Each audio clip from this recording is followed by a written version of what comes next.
What is up guys, Wraec is here with a new video, and today I want to talk a little bit about PvP, because that is really the most common question I get for this game is how can I beat Team X in PvP. So I thought, okay, let's start off with some basics, let's do a little bit of PvP. I have designed 3 teams right now that I want to show you guys, and that basically represent a powerful mechanic that you can use to create meta or just strong teams for PvP yourself, or you can just use them in Arena yourself, and also they are going to work in Supreme Arena. I'm going to show you how to adapt them to make them work there. We're going to talk about heroes that you can use to replace heroes in those teams, and also I'm going to show you a team that I think is the easiest team for you to use in PvP if you are a person that in generally doesn't summon PvP heroes. Because I know a lot of you guys out there, when they see like the rate up and they watch a review and somebody says like, Shimira is only a hero for PvP or is only a hero for PvE, and the same for Kellen or something, then they just say, okay, I'm not going to summon a hero for PvP, and just mainly going for the PvE heroes, for the heroes that grant you real progress in DR, and that's perfectly fine, but still, I know you can build this PvP team and it will help you, or hopefully will help you, be a little bit better in PvP. So starting off with the first team. And the team that we have right here is my current defensive team for PvP. You can see there are a lot of whale heroes in there, I promise. We are going to talk about how to replace them and how to use other heroes instead. So don't worry about that. This is currently, in my opinion, one of the strongest defensive teams out there. It's not unbeatable. I think no team in PvP is really unbeatable as long as you can kind of get close to the Paragon level of the enemy. Then you can probably find the way to beat them. We are at that point where there's not like the ultimate team that beats them all. So in that regard, what are we looking at here right now? What is this team mechanically? So the way that this team essentially works is by delaying the fight as much as possible to give, in this situation, Saida a good opportunity to cast her 3 ults, because Saida is a hero that once she casts 3 ults will CC the entire enemy team, and I just recently made the video about it. If you want more information about Saida, definitely check that out. But the core mechanic here is to delay the fight as much as possible to allow a hero to deal a ton of damage. Oftentimes that hero is Athalia, and we are also using Athalia in this team, and very much so for those teams it often looks like they are losing the fight, while in fact you are just using your heroes to just delay the fight and slowly but surely chip down on the enemy. And you can see more and more of those green bars, which is the enemy team right here, are going away. We just have that Fresto over here. My Igor is still up, and those Athalia ults keep hammering down there on the enemy, while Saida still has another revive over here despite being countered multiple times. So, and essentially for dealing damage while sustaining and while reviving and while delaying the fight, there are multiple heroes that you can use. And in our team, there are essentially 2 winning conditions. We have Thalia, which is the standard one really. Thalia has the ability to just keep on being on the battlefield after she was defeated in her lance form, which basically, it does reduce her damage by 30%, but it certainly doesn't feel that way. She will still go around and one-shot heroes left and right, so absolutely a big threat. And then as a second winning condition, essentially, we have Saida. Saida is also the strongest revive hero in the game, meaning she can revive herself off her seat, and that will delay the fight because you defeat her once and suddenly she's back, and then you will defeat her another time, and sometimes you have to defeat her like 5 times to really get rid of her, which is absolutely ridiculous. And there are other heroes that are maybe more free-to-play friendly that you can use for a similar purpose, and one of the more common ones that we have also covered in many videos is essentially Tazi. Tazi herself starts the fight with a few revives up her sleeve, and every time she hits the 50% HP threshold, she will go into a seed form where she recovers her HP and then comes back to do that again. And her big threat as being on the board is not just the time that she delays the fight, which she's very, very good at, but also once she does her ult, she will CC your entire team. And I have more than once seen a Tazi wipe out an entire enemy team, so she can be very, very dangerous. dangerous, and it's a great choice for such a team. What are other choices? Well, essentially every single hero that is hard to kill can be used for such a team, and very, very common choices include Igor that we had just right here.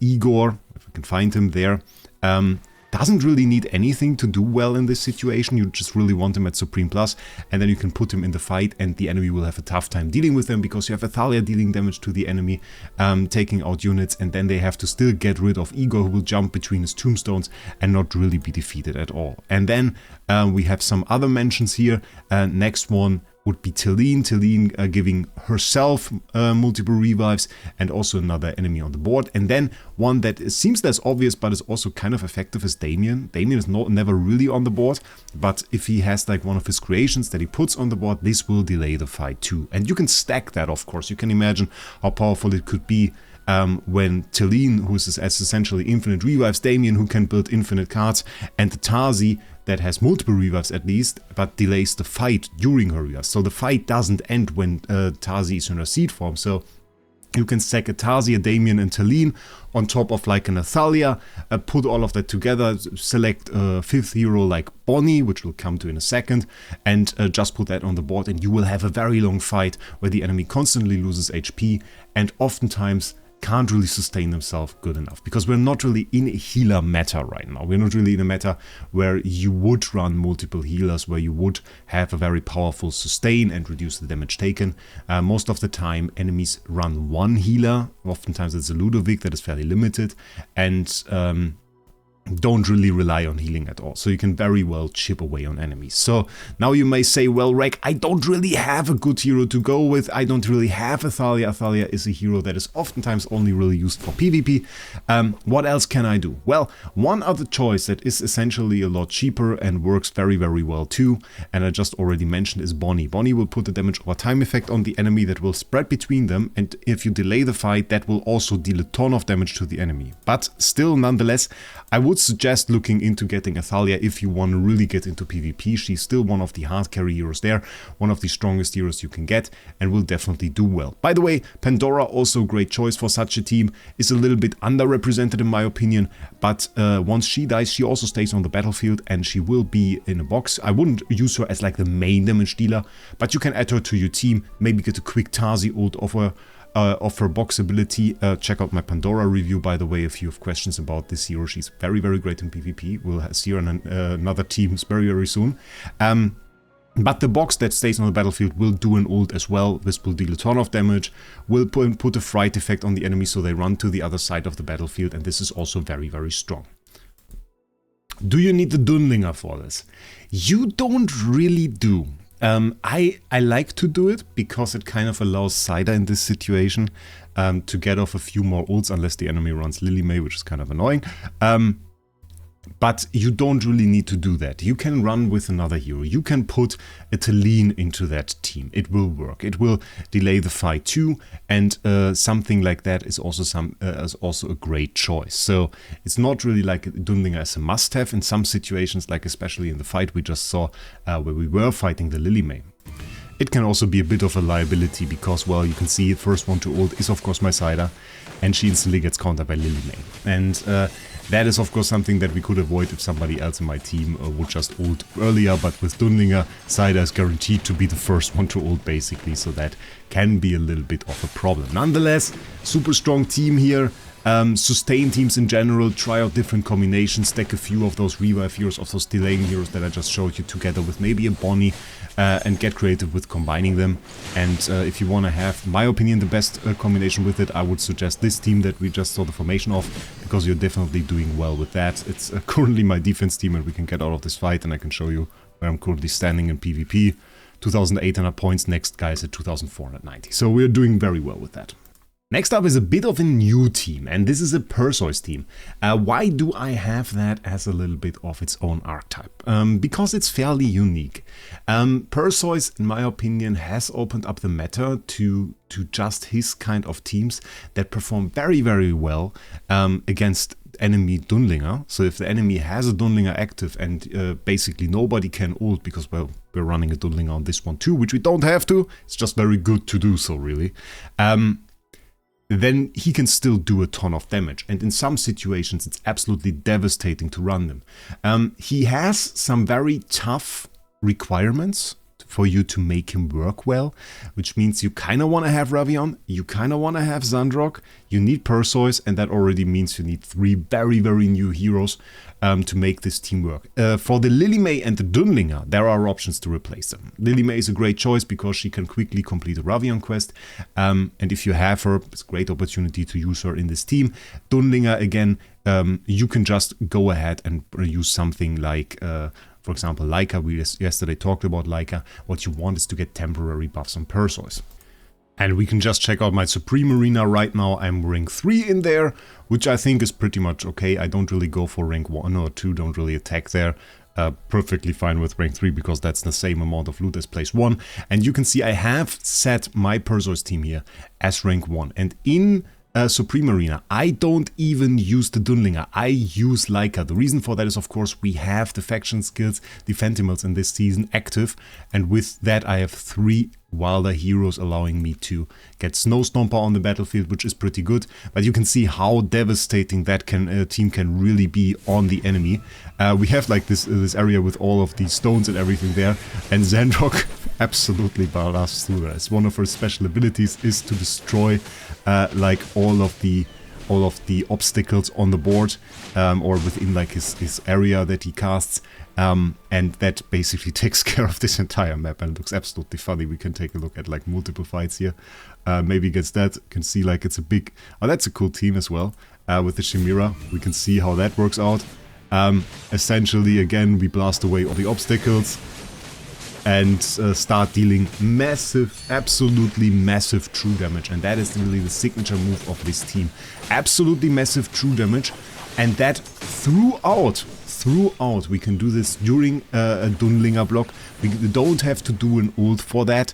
It is all outside of the ultimate skills, and it's a massive amount of damage. Just take a look here.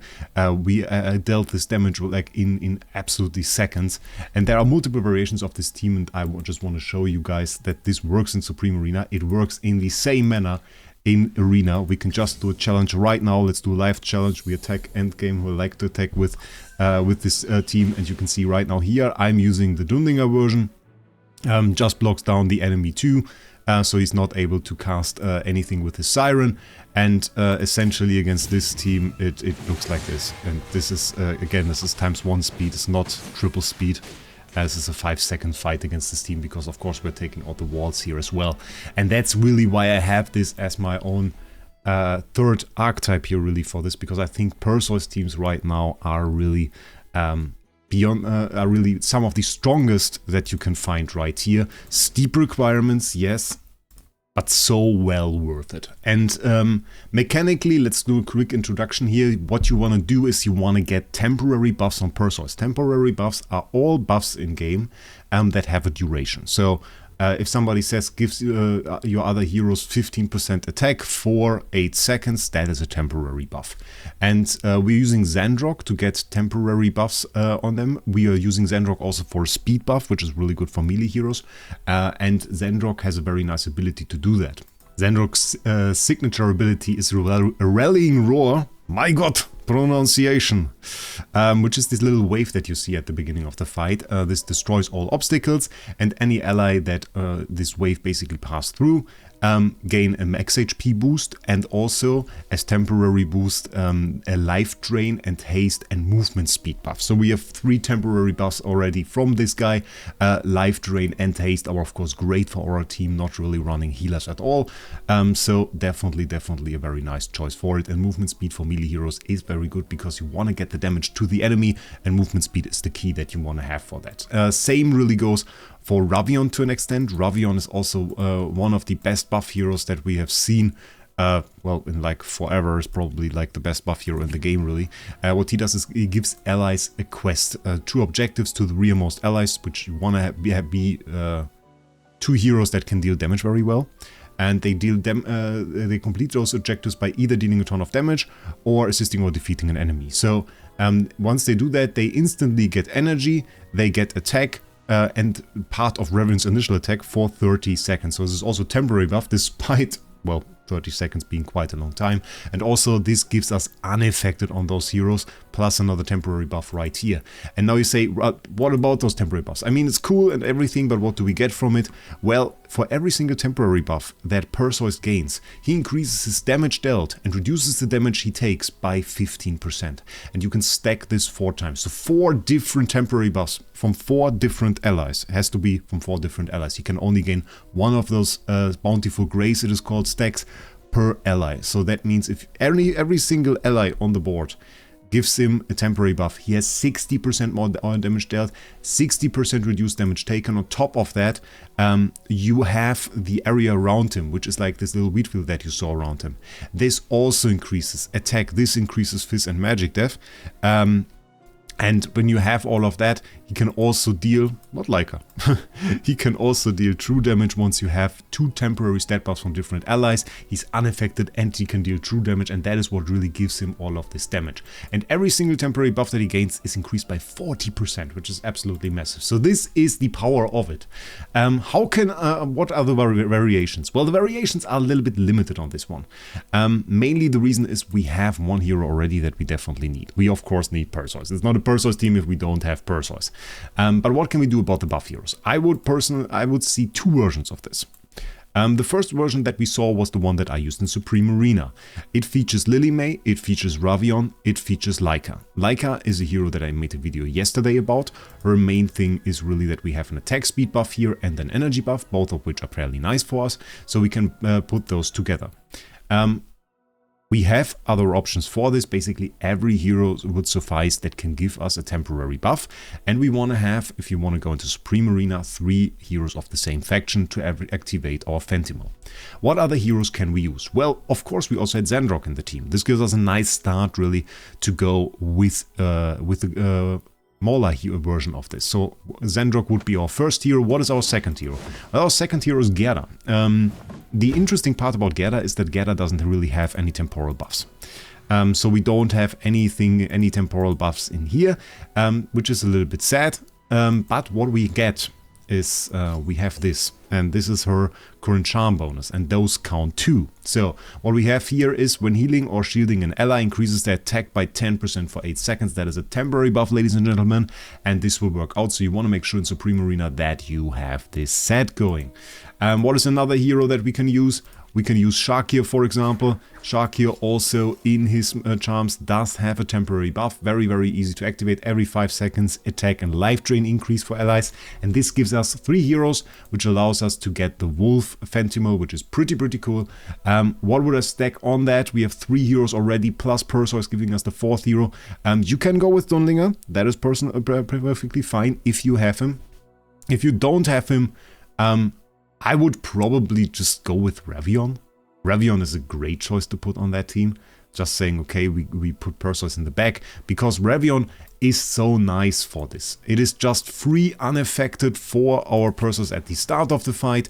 It's for 5 seconds, it's not super impactful, but it gives us a nice buff at the start. It gives us unaffected, so any Iron team or something coming at us, which isn't really meta, but people still use it, will run into this and will struggle. So we have some very great options to go for with Perseus. And Perseus is a team, and I want to point this out enough because we have it in Supreme Arena. When we go through this team almost always takes the win. It is really crazily strong. We have like a ton of fights here. Can be defeated? Yes, definitely can be defeated. But this initial burst and just like running into the enemy is so strong. And especially if you have like scenarios where you have a difficult map, which is certainly the case with the first map right now that we have right here, which has like all of this stuff, which allows the enemy to put his allies in the middle of the arena, protected by all of those walls. It is just so great to have Xandrock on the team, blasting away all those walls, running into that and defeating them. In terms of artifacts, didn't really talk about this too much, but you want to get kind of temporary buffs from that as well. So Divine Favor during the season is what I would suggest, and outside of that we have Enlightening Spell, which also gives us the unaffected, so it's very good, and extra attack speed. So that is what I would do there, but really a strong team. One last thing that I want to mention is there are specific ways to counter it when you have it set as a defensive team. I wouldn't really suggest it too much as a defensive team. It can work, however. There was some weird tech around when we had it on Pioneer server where people started using Brutus to counter it. I wasn't a fan of it, and many people didn't upgrade Brutus too far, so I don't think it's a big threat. But there are some ways to counter it. Nonetheless, when you have it set as a defense team, if you have Perseus and just like your only PvP hero, I would still probably run it as defense. But I set it right here as only an offensive team, just because, well, there are some weaknesses in it when you have it as defensive team. Next one, Chimera Burst. You already saw it maybe. Already set up right here. What is this? So essentially the third archetype that I really want to talk about is all types of Pandora based bursts. Pandora is really the key here, despite this being called Chimera Burst. Pandora has a great ability, and we can kind of check this out for a second, that works in a way where at the start of the battle, she will put the rearmost ally into her box, making that ally invincible, and after 4 seconds this ally will come out of the box, and as long as your Pandora is still alive, which you want to make sure of, this ally will gain 1000 energy and a 35% attack boost that gets upgraded to 50% attack down the line, and you can still increase it with skill power later on. So, huge attack boost, which means every single ult that this ally then does will absolutely destroy and wreak havoc on the enemy team.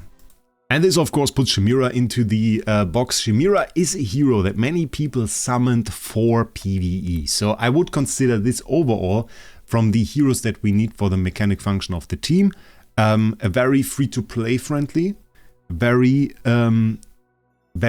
PvE player friendly team, because this is something that you probably will have the heroes for. Maybe you don't have Callan, maybe you don't have Ludovic, but those are heroes that you can replace. Having like the core function of, I would count Nero into it actually in this one.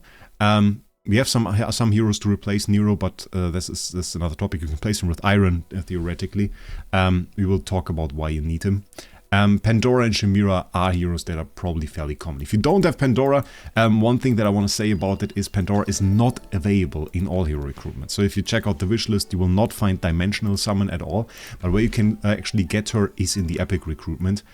Just check out the S level, and if we scroll down over here, you have Pandora, so you can get her through Epic recruitment. I would highly suggest you add her to your list there and try to obtain her if you haven't done so yet, because she's definitely one of the strongest heroes we have in the game. So how does it look when it works?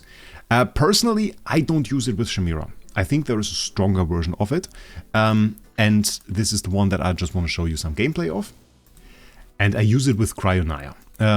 I put Dunlingr in the team because teams with Dunlingr tend to be stronger than without Dunlingr, but you don't have to, because you just have like this 4-second window in which you just attack the enemy. In this scenario, I put Dunlingr because the enemy is using a very similar tactic with Pandora and Chimera, and I wanted to shut that down guaranteed. Because Dunlingr will shut the enemy down. If the enemy doesn't have Dunlingr and doesn't have Lily May, there is no threat. If the enemy runs Lily May, I would take out the Dunlingr in this situation. So we start off, Cryonaya goes into the box, comes out, ults immediately. 85 seconds of the fight are done, we have our ult. So that is really the key thing here. And then is the cool part, we also get energy from Pandora all the time, meaning we basically already had our next ult, which means by 83 seconds the entire enemy team is defeated and we have ulted twice. Twice, ladies and gentlemen. And this team would work with Chimera. It is a little bit weaker. I have to say that it is a little bit weaker.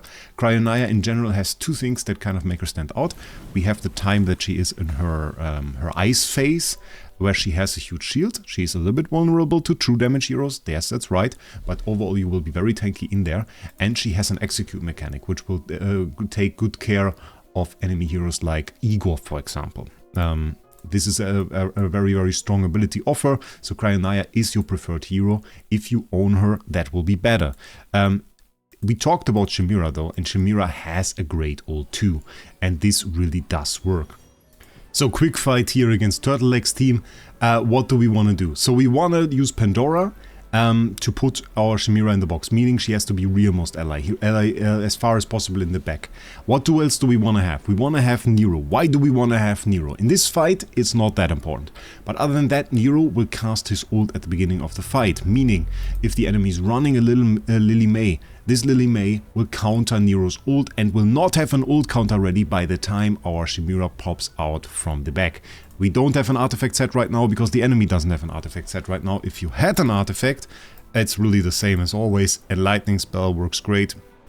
And that is something that I would recommend. We can just see this. I put the Ludovic now in this position because we have an enemy Sylvina. We will tag into him. And for this, our sustain is not too important. I tend to just use my 2 remaining heroes on this team for extra sustain.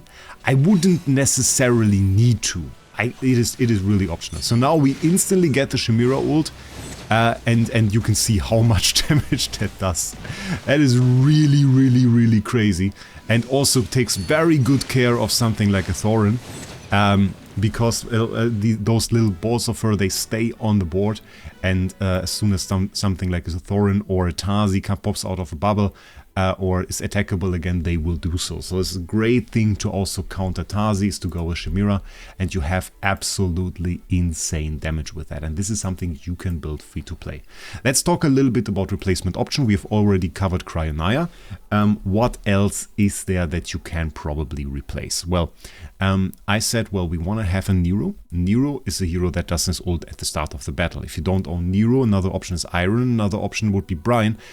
All of those do their ult at the start of the battle and will counter a Lily May. If you are attacking, you can kind of see for yourself whether or not the enemy has a Lily May. If that is not the case, you don't really need Nero. You can use other heroes like Daemon, for example, to go ahead and get the same results. I personally use most of my remaining heroes really on sustain, which you have seen in the likes of Ludovic that I have used in my team, but also Callan. You don't have to do that, you just want to make sure Pandora survives, otherwise you will not yield the buffs or not get the buffs on your Chimera that you are expecting. So that is something that you want to get make sure of. You can use stuff like Thorin on the team. You are fairly free in that regard. Even something like a Salazar would work, which I'm a big fan of a Salazar, by the way.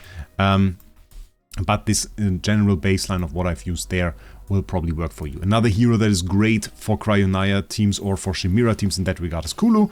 Kind of building the wall, protecting your allies from the enemy if you have her. And she also has like this great buff of range death, which will make it a little bit more difficult for the enemy to really kill you. I would highly suggest using Callan with her, because Callan will protect your Chimera during the time that she's ulting, but will also at the same time protect your Pandora and take a lot of damage out of her. And when you really face something like a Perseus, he can take 1-2 hits. Not sure if he can survive long enough, it will be a little bit tough. But for the team in general, I have seen a lot of success coming along with it. You have the Graveborn Phantomal active in this anyway, and I would suggest you just go with that probably. On this one, you can get to a Wilder Phantomal, or you can just stay with what we have right here, which would just be the Hypogean Phantomal, Hypogean Celestial. It is a Hypogean actually, by the way.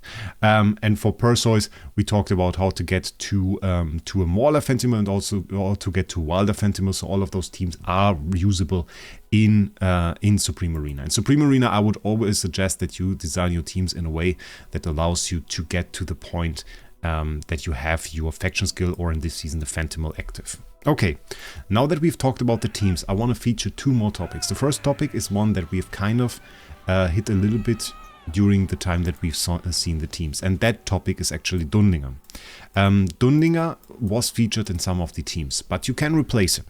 It is often possible to replace him, and I have featured or talked about replacement options and when you should not use him. When is Dunlingr really of an advantage? Dunlingr is of an advantage when the enemy tries to ult. Essentially, that is the quintessence of it. When the enemy tries to ult and you have a Dunlingr, you can ult, he can't. I have a full video on Dunlingr and how to go in depth about him. Do you need Dunlingr to be successful in PvP? No, you don't. If you want to play at the top end of your server in Arena, however, I would strongly suggest you go for him. This is more of a whale thing.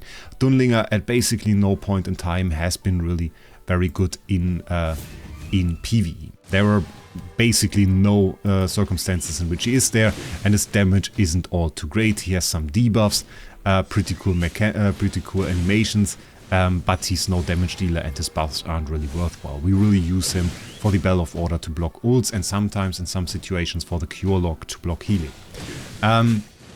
You can usually replace him, but versions of the teams with Dunlingr are oftentimes superior to the ones without, because either they will reduce the enemy side of the enemy damage by quite a lot. Yeah, mostly for that, really. Yep, thinking about it mostly for that, because the enemy can't ult, obviously. Or keep CC from you, we could say. So that is one thing. Then the next topic. I often get the question, Wraec, you've shown that it is only Crown and Paragon 4 what you are using. It is horrible, no free-to-play can ever use that. I read that too often, honestly. It's kind of annoying, but it is not really true.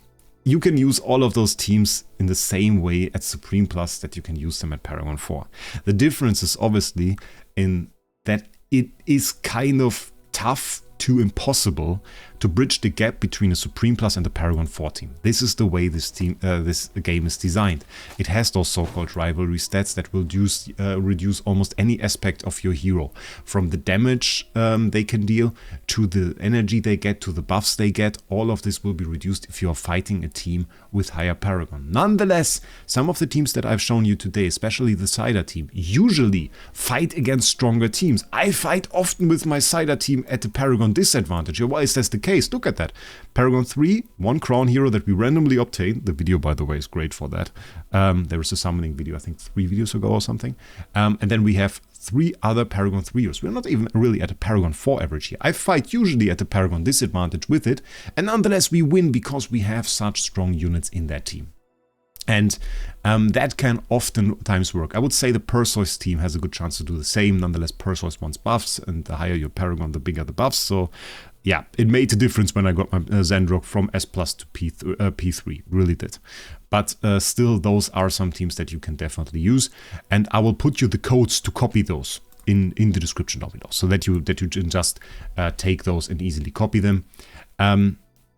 Should you go for higher Paragon? Now that's a tough question, really. If you are like a free-to-play and you're mostly saving up for the next rate-up hero and you decide on a few rate-ups each season to go for, I would not suggest to go for Paragon intentionally. You can sometimes not really avoid it. Sometimes you will just get a few copies of something and it will bring a hero of you to Paragon. If that is a Chimera, well, happy coincidence, we'll take it. But I wouldn't necessarily say, okay, now we upgrade our Chimera in the direction of P4 just to go for PvP. It doesn't really make too much sense. Most probably you will need the resources that you've saved up for a next rate up hero to stay strong for the PvE game once you want to succeed in. So that is not something I would necessarily do. Furthermore, we have to say PvP doesn't necessarily give you a ton of rewards. We have basically little to no rewards. I don't even know, what do I get here? We have little to no rewards here in the arena. The weekly rewards, some of that stuff is really one time. Well, the weekly, the one-time rewards that you get at the beginning here, the first time. And then you have like 6 Twilight Essence, which isn't really too great. I mean, you have the cosmetics, true, but I don't really wear them anymore. So it is not too great. For our Supreme Arena, it's a little bit better. Its daily reward is a Twilight Essence. You can go for that, but I would say Dragon Realm still has more influence on most accounts than Supreme Arena and Arena combined would have. So that is something to keep in mind, and I wouldn't necessarily say you need high Paragon. All those teams will work at Supreme Plus. For some, you don't even need Supreme Plus. You have to check out the heroes here. Going over every single hero that I mentioned in this video would be a little bit too much. So I hope you have enjoyed this video. This got a little bit longer than I thought, but we have featured 3 different teams, and I guess you can check out the segments because we are definitely working with timecodes on this one. Lastly, I want to mention one more thing. Of course, all of those heroes are rather expensive and getting them can be quite tough. So what I do is I go through LD Shop.